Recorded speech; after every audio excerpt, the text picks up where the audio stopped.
Hi everybody, welcome to the second module of an introduction to book history.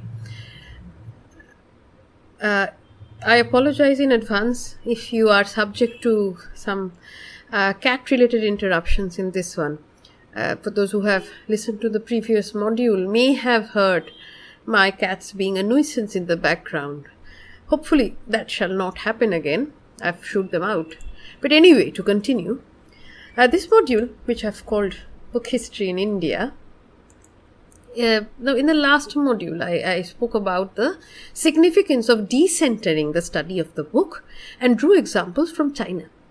Now in this module, I spoke about the book in India and the study of the book history in India. And let's start at the very beginning by asking, which is, where do we start? Now, do we start talking about the coming of print in India, as one does in the European model? If we do that, this is a simpler proposition because printing came to India through the western coast by the way of Goa. St. Francis Xavier founded the first Jesuit mission in 1542. Now in 1556, a group of Portuguese missionaries had set out from Portugal towards Abyssinia, which is Ethiopia, with a printing press to aid the work of the missionaries there. The sea routes at the time required the ship to pass by Goa. Now, as it would happen, upon reaching Goa, the missionaries found out that the emperor of Abyssinia was no longer interested in receiving the missionaries. The missionaries in Goa, on the other hand, felt that they needed a printing press to carry on God's work, and thus requested that the press stay in Goa. Therefore, a Spaniard named João de Bustamante, who was an expert printer, was put in charge of India's first movable type press in St. Paul's College, along with his Indian assistants. B.S. Kesavan has stated that Bustamante printed a volume titled Thesis and Other Things in 1556 and Catechism in 1557, but no copy of this has survived. The earliest surviving copy of a book printed in Goa is the Opuscula by S. Bonaventura, which was printed in 1559. The Compendio Spiritual David Christa, which is the spiritual compendium of Christian life, written by the Portuguese Archbishop Gaspar Jorge de Leao Pereira, was considered earlier to be the earliest surviving book printed in Goa before the discovery of the Opuscula. Now, this book was printed by João Quinquencio in 1561 and re-edited by Manuel de Araújo in 1600, who embellished it with ornate woodcut initials on each opening chapter. After the first press in Goa stopped working in 1573, a new one was established in the College of St. Ignatius, which functioned till 1668. Kesavan tells us that there is also evidence of a third printing press in the new College of St. Paul in 1642 and 43. Indeed, much of the conversation about the early days of print in India centers around the Jesuit missionaries, to whom the printing press was a powerful tool of spreading the word of God and going about their evangelical mission. Jesuits set up printing presses at Kochi and Kollam in Kerala in the 1570s, at Punnayakkal in Tamil Nadu in the 1580s, and so on. Indeed, as Jose Calapura has observed, if the location of the earlier printing presses of India were plotted on a map, it will be found that they all hug the coastline of the peninsula. Goa, Cochin, Vaipinkottai near Cochin, Ambalakad along the west coast, Punnayakkal and Tranquebar, which is Tarangambari, in Tamil Nadu, Fort William in Calcutta and Srirampur along the Hooghly on the east coast. Bombay contributed its major share only by the end of the 18th century. We could perhaps talk about the earliest Indian languages inscribed in print, in which case we must look to Tamil. The first book in an Indian language, Tamil, was in fact printed in Lisbon in 1554 in the Roman script It was called the Cartilha e Lingua Tamil e Portuguese and served as a collection of hymns and psalms of the Bible. The Doctrina Christiana was printed in the Tamil script in Cochin at around 1577-78 by the Jesuit Henrique Henriques. Henriques is also known as the father of the Tamil press, and he has several devotional works to his collection. It would end up being a very long discussion session if I just went on to enumerate the printing efforts undertaken by the Jesuits in this period. But I think it would suffice to say that the Jesuit missionaries made huge strides in printing not only in Portuguese but also in other Indian languages. So despite their eventual preference for the Roman script in Goa, they attempted to print books in Konkani and Marathi. And Kalapura points to anecdotes where Portuguese printers found the Konkani script as having an uncouth shape and Kannada characters as cumbersome. The Jesuit missionaries, as more evidence is now uncovered, they printed in Tamil, Telugu and Malayalam. To begin with printed books, however, hardly manages to capture the long and distinguished tradition of the manuscript book in parts of the Indian subcontinent, or what Abhijit Gupta and Swapon Chakraborty call the encounter of the two noetic worlds, something of a battle of the books. They offer the example of the Danish missionary to Tranquebar, Bartholomew Ziegenbalg, who engaged in philosophical debates with the Indian Pandit, who taught him local language and customs. Now, Ziegenbalg purchased manuscripts from the region, ostensibly to understand the culture and the religion of the people. His detailed description of Indian manuscript books, as Gupta and Chakraborty point out, betrays a fascination with the manifest material of a rival noetic world. This fascination with the manuscript books on the part of the Jesuit missionary would turn into an obsession for towering figures like Munshi Abdul Karim in Bengal, as Gautam Bhadro has shown in his work. The consideration of the manuscript book of the Codex therefore forces us to consider the encounters between the printed book and the manuscript from Goa to Bengal in different ways, to travel further back and consider the production, circulation, and the cultures of reading of the same, to consider the histories of paper and ink, and the circulation of technologies between India and China, and India and the Arab world.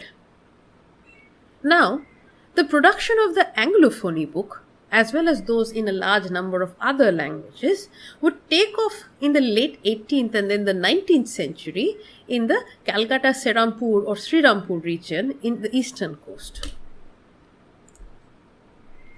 Let me quote Binoy Ghosh, who is an important vernacular voice in the study of book and print in Bengal, who sort of writes effusively, "If the city of Calcutta is to be considered the center of our social and cultural reawakening, then we must recognize that it is the printed books produced by the printing presses that made this awakening possible. It is not the city of palaces or the smoke-filled industrial city, but the city of printed books that must be deemed our earliest pilgrimage.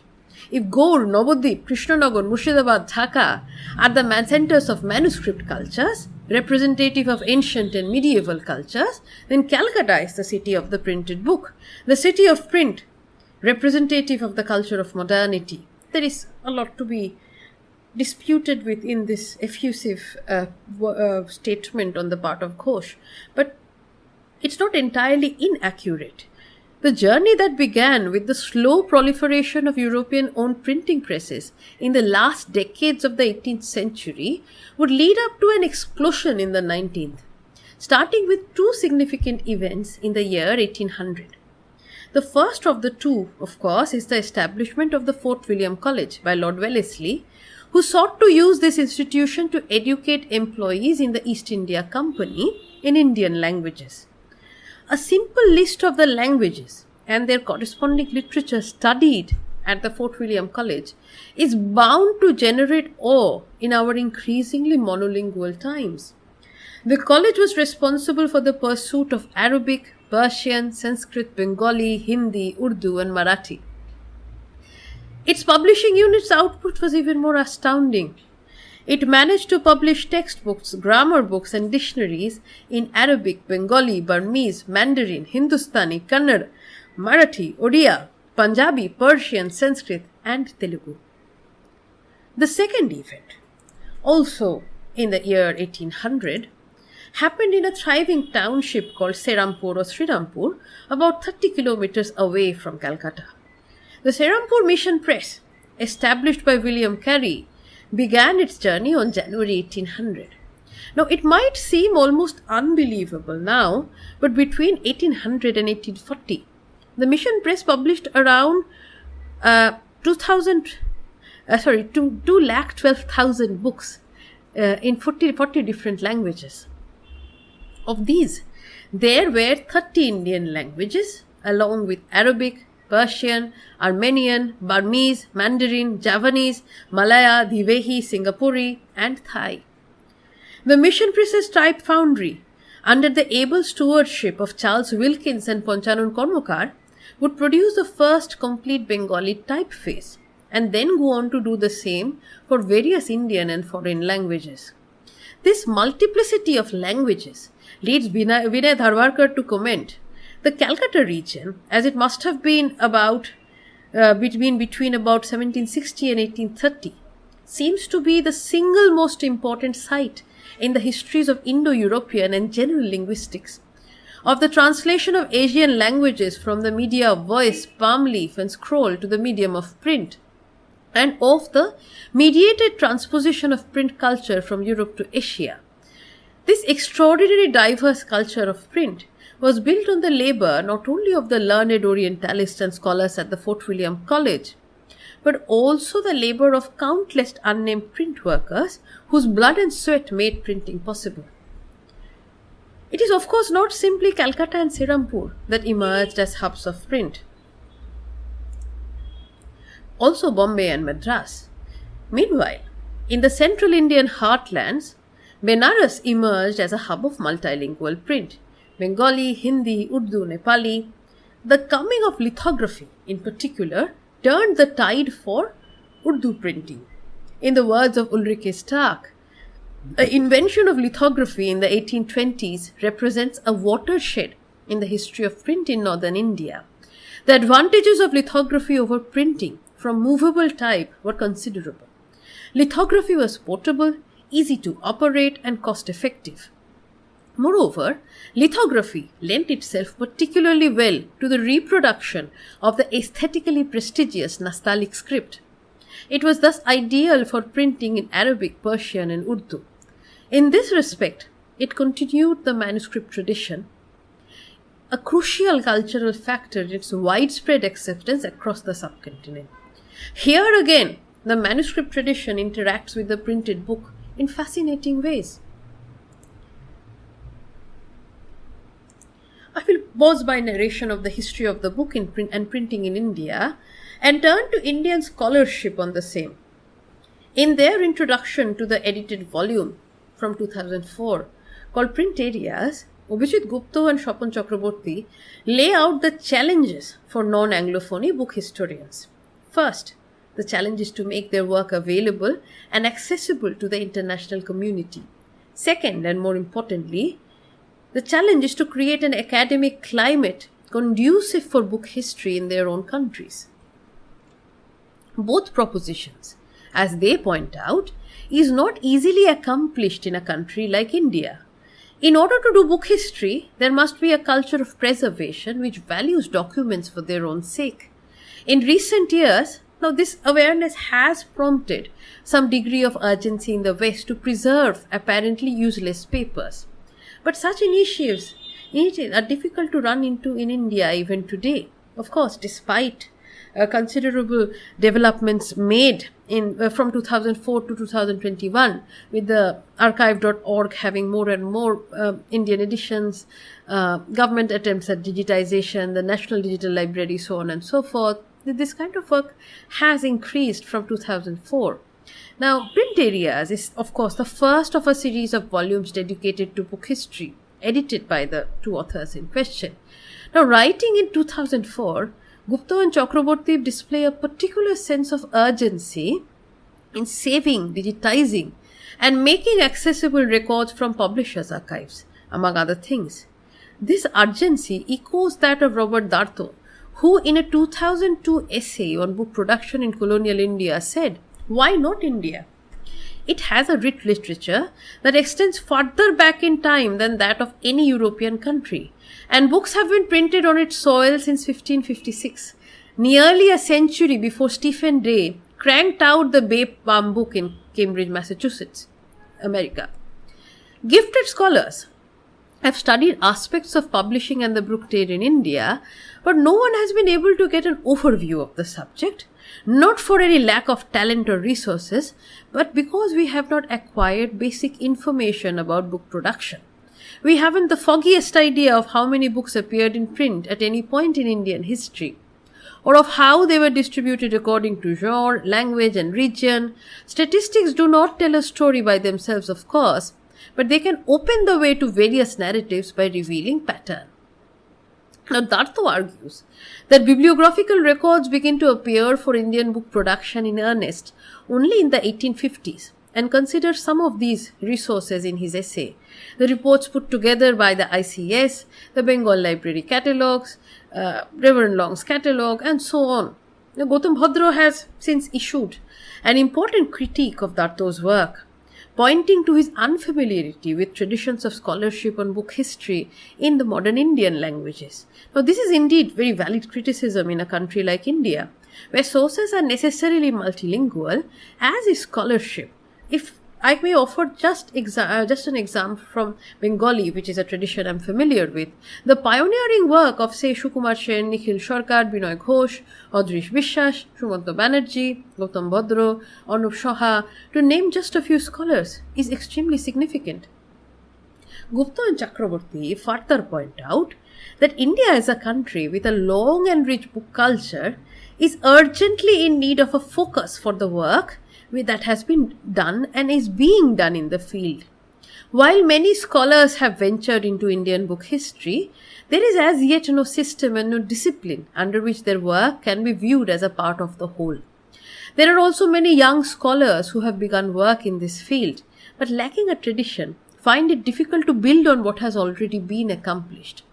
Now, since this introduction in 2004, Gupta and Chakraborty's 3-volume series on book history and another edited volume on transnational themes in book history have played an important role in putting together the accomplishments of the field in India. Their series, however, as Francesca Orsini has pointed out, primarily covers the British colonial period. Orsini's 2013 volume, it's a very fat book, The History of the Book in South Asia, says, "For the colonial period, the history of books, technologies, and reading practices is fairly advanced and sophisticated.